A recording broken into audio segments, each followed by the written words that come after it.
Aí sempre me perguntam por que eu fiz Vidas Secas, né? Porque eu gosto do Graciliano, a coisa da adaptação de livros para cinema. Aí, aconteceu o seguinte, por que apareceu Vidas Secas? Os meus primeiros filmes são todas histórias originais minhas. O Rio 40 Graus, da Zona Norte. E esse seria o terceiro filme, Vidas Secas. E por que isso? Porque eu estava fazendo documentários institucionais naquela época, isso era o final dos anos 50, a época do Juscelino. E aí, em 58,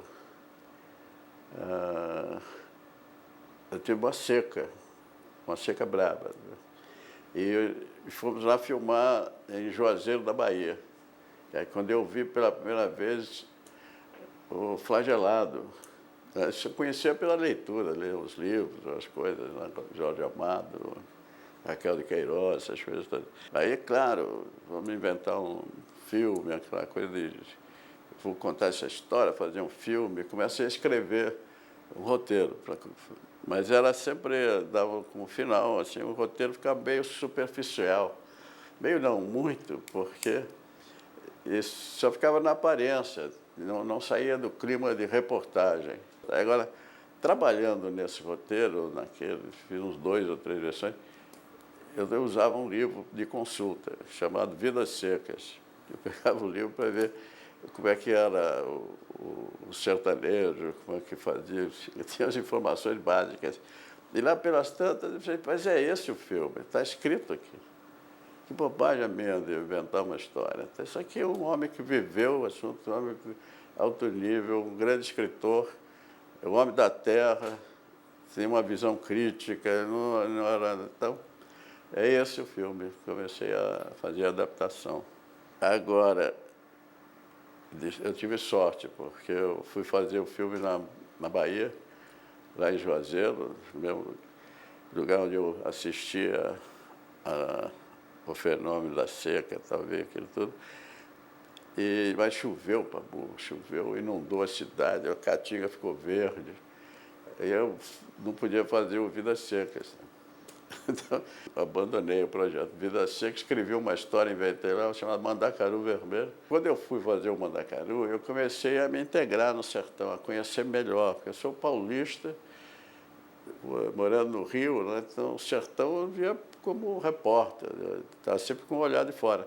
Agora, morando ali, com a intenção de fazer um filme com a profundidade do livro do Graciliano, claro, comecei a me formar melhor, a ver as coisas, ler mais, e conviver, também acompanhar a relação com a natureza. Então, o tempo da seca, o que é, como é que as pessoas se comportam. Depois a festa, aí depois a chuva, a prosperidade, que também não dura muito, depois volta. É muito toda aquela relação humana e a relação social, quem é o dono do gado, quem é o vaqueiro.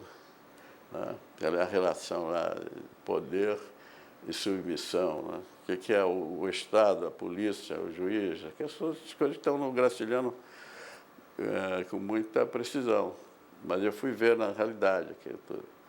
Foi graças a essa chuva, né, que eu aprendi mais, não tudo, mas o que deu para depois voltar. E fui para o lugar certo, fui na terra do Graciliano, na fazenda que foi da família dele, ele descreve tudo. Fui lá e fiz a versão que existe do Vidas Secas.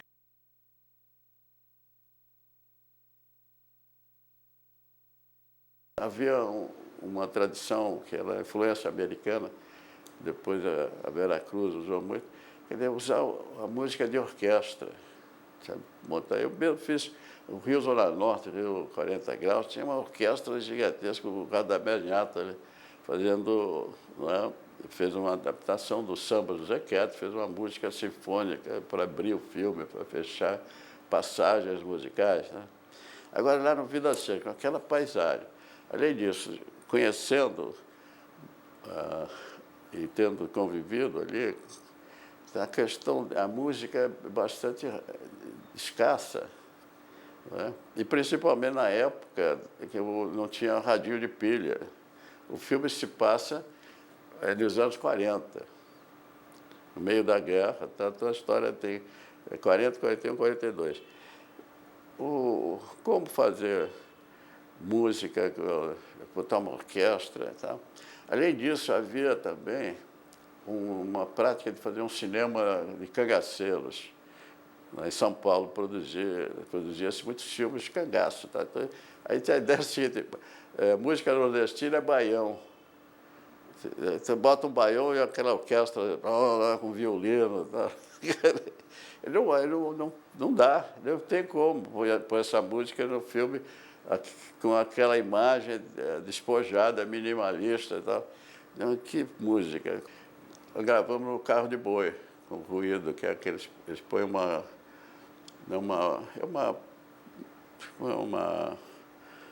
assim, um pedaço de taquara, assim, bem fino, uma lâmina, que fica nos aros da roda. E aquilo dá um som, conforme vai rodando.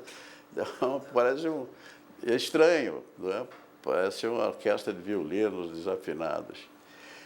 Aí o Geraldo gravou do lado de fora, em cima do carro, embaixo do carro, fez mil gravações de vários pontos de captação. Então essa aí, falei, poxa, põe essa música aí. Música, você está maluco? Essa aí, põe, vai ser música. Vamos ver como é que fica.